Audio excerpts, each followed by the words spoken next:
Morning, beloveds. Um, I'm not firing on all cylinders yet.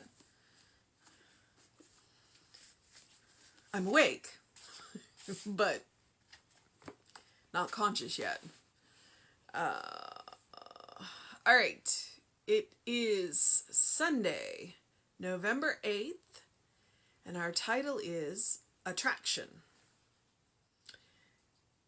Our Bible quote is, "What things soever ye desire, when you pray, believe that ye receive them, and ye shall have them." And that is from Mark 11:24. How simply Jesus tells us that whatever we need, we shall receive, if we believe that we have it. Is it so hard, then, for us to believe that the divine gift is forever made?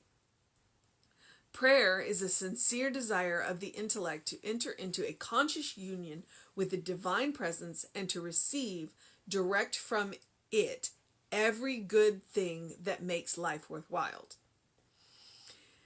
My prayer today is one of affirmation. It incorporates a complete acceptance of the divine beneficence and the eternal givingness of the Spirit. Today, I lift high my cup of acceptance, knowing that the universal horn of plenty fills it to overflowing. This shall include everything I need, whether it be health, happiness, or wisdom. Today, my mind is open and my consciousness receives the kingdom into itself. And from the Science of Mind text, every business, every place, every person, every time has a certain mental atmosphere of its own. This atmosphere decides what it is to be drawn into it. And that is from the Science of Mind text, page 296. Well, that was short and to the point. Attraction. Okay. The Bible quote is one of the ones that is, you hear it quoted a lot, especially in the Science of Mind circles. What things soever you desire, when ye pray, believe that ye have them, and ye shall receive them. That's easily said. How easily is it done depends on what else is going on in your head. Okay. Because that's exactly what Ernest says. How simply Jesus tells us that whatever we need, we shall receive, if we believe that we have it. That's why we say act as if. Pray in the now. Pray as if you already have it. And that's part of it. That is absolutely part of it. The other part of it is it so hard then for us to believe that the divine gift is forever made? And that's where we trip over our own feet. We pray for things that we don't believe we deserve. We pray for things that we don't... No, that's really it. It's not that we pray for things that we don't need, because we don't. We don't. That's not who we are. That's not what we do. We pray for things that we need, or that we want, or that we desire. It's all the same word. But then we don't believe we deserve them. That's one of the reasons why it's easier to pray for somebody else than it is to pray for yourself. Because it's easier for you to believe that somebody else deserves something than it is for you to believe that you deserve something. Why? Why is that? Because we're all children of God, or as Reverend Jesse likes to say, we're all godlings. We're all made of the divine stuff. And if we are praying in the trend of life, if we are praying in good, if what we want, need, desire advances life, love, joy, and happiness, then why don't we believe we deserve it? Because we've forgotten on some deep level who we are. And that's our work to do. Our work to do is to pray like we deserve it, because we do. we don't want to pray like we deserve it. We want to pray we want to pray. Oh, I need another word for like. We want to pray in the consciousness of who we are. We want to have that, as a friend of mine says, she's one of our practitioners, Ruth, to know it in our bones. We want to know this teaching in our bones. We want to know this teaching so deeply. We want to know who we are. We want to know that we are children of God and that we are deserving of love and joy and happiness and health and all of the wonderment that comes with life. We are deserving of life all the way down into the very matrix of the bones that we're made up of. And sometimes that's hard, because that's not the lessons that we've been taught by the noise around us. We have this idea of worthiness that is a complete and total illusion. You are worthy because you are. There's nothing that you have to do. There's nothing you have to say. There's nothing you have to be other than yourself to be worthy. To be worthy of the divine presence, to be worthy of the divine gifts, to be worthy of receiving what you pray for. The only thing that you have to do is know who you are and believe that you deserve it, because you do. And if it's hard for you, then you go and you find somebody and you say, this is what I want. Help me know for myself. The grace of being a practitioner is that we have been taught that the only person we treat when we pray is ourselves. We treat to know the truth of you. So we can hold that space for you until you can hold that space for yourself. Just because I pray for what you want doesn't magically mean that you will receive it. You still have to accept it yourself. But what I can do is I can hold the space until you can hold it yourself. So that's why it's so easy and so hard. Prayer is a sincere desire of the intellect to enter into the conscious union with the divine presence and to receive direct from it every good thing that makes life worthwhile. So prayer is a sincere desire of the intellect to enter into a conscious union. That's what we pray from, is that conscious union. And that's one of the reasons why in Science of Mind we don't say it's not what you pray to, it's what you pray from. You are praying from the union of the divine. You are praying from the knowledge that you are a child of spirit, that you are made up of spirit. That is what you are praying from. And if you are praying from that, then you are going to make the choices that are life affirming. You're going to pray for things that are life affirming for you and for everyone else. Because you're praying from the consciousness of the union. And you're praying in the consciousness of the union. And you are praying to the consciousness of the union. That's why we also say treat and move your feet. Because spirit can only can only do for you what it can do through you. So if you pray for something, then you have to be willing to get up and go get it. So, prayer is a sincere desire of the intellect to enter into the conscious union with the divine presence, to know who you are, and know why you are asking for what you are asking for, and to do it in the now, because there's no time in the divine presence, and to receive direct from it every good thing that makes life worthwhile. So, when you pray, are you willing to accept what you are praying for? Because that's the other part of it. It's like we can pray for all kinds of whacked out, fantastic things. And then we go, well, I'm not worthy of that. Or I don't believe I'm good enough to do that. Or so it's like, well, then why are you praying for it? if you're not willing to accept it. So, and I'm not telling you to make your dreams smaller. Do not hear that. Do not hear that. If you are going to pray for wildly fantastic things, you got to be willing to accept wildly fantastic things. Because if you have the consciousness to pray for them, you deserve them. You deserve them. But you got to be willing to accept them. So far we know we have to know who we are. We have to be willing to accept it. We have to be willing to do it in the now.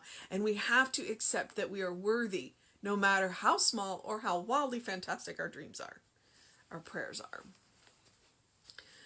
My prayer today is one of affirmation. It incorporates a complete acceptance of the divine beneficence and the eternal givingness of the Spirit. Not a partial acceptance, a complete acceptance of the divine. When I pray, I have to know that the divine is going to grant me what I pray for. I have to know that. And then I have to be willing to get up and go. And I have to know the eternal givingness of Spirit. And that right there, post that on your mirror, the eternal givingness of Spirit, because that is who and what Spirit is. Spirit is creative and is constantly seeking new ways to create. And you are a divine distributor of that creative power.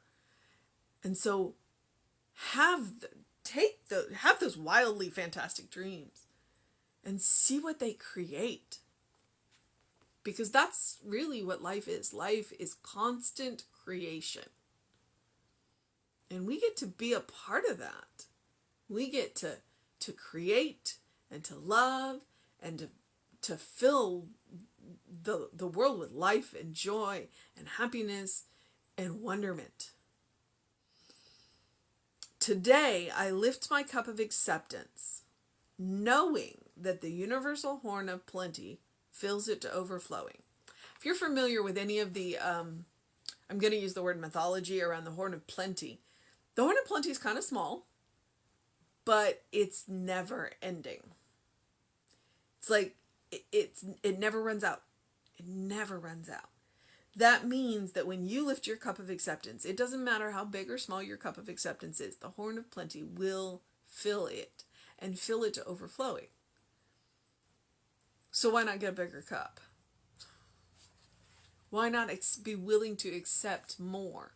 Because creation is endlessly creative and will find new and wondrous ways to bring amazing things into your experience. Now, one of the other secrets is you get to say what, but you don't get to say how. If we get too bogged down in the details, then Spirit kind of gets a little, I'm not going to say Spirit gets confused, but it's like if you get too specific, then you are limiting the ways in which your good can come to you. So make the what wildly fantastic and don't worry about the how. Spirit's got that. Spirit has got that. This shall include everything I need, whether it be health, happiness, or wisdom. And in those three things, you can have anything. The health to do, the happiness to enjoy, and the wisdom to know what it is. Today, my mind is open and my consciousness receives the kingdom into itself. Because we are going to attract the kingdom to ourselves by willing into that conscious union with the divine. That conscious union will open our eyes. What is it? The scales will fall from my eyes and I will see the kingdom of heaven around me. And yeah, I just mixed a whole bunch of Bible quotes right there. Every business, every place, every person, everything has a certain mental atmosphere of its own. What's your atmosphere? Because this atmosphere decides what is drawn into it. What is your atmosphere? I read a book a long time ago that said this place has no atmosphere. It was a young adult book about living on the moon. Every business, every place, every person, everything has a certain mental atmosphere. One of the things that it's an example that Jesse gives about starting a business.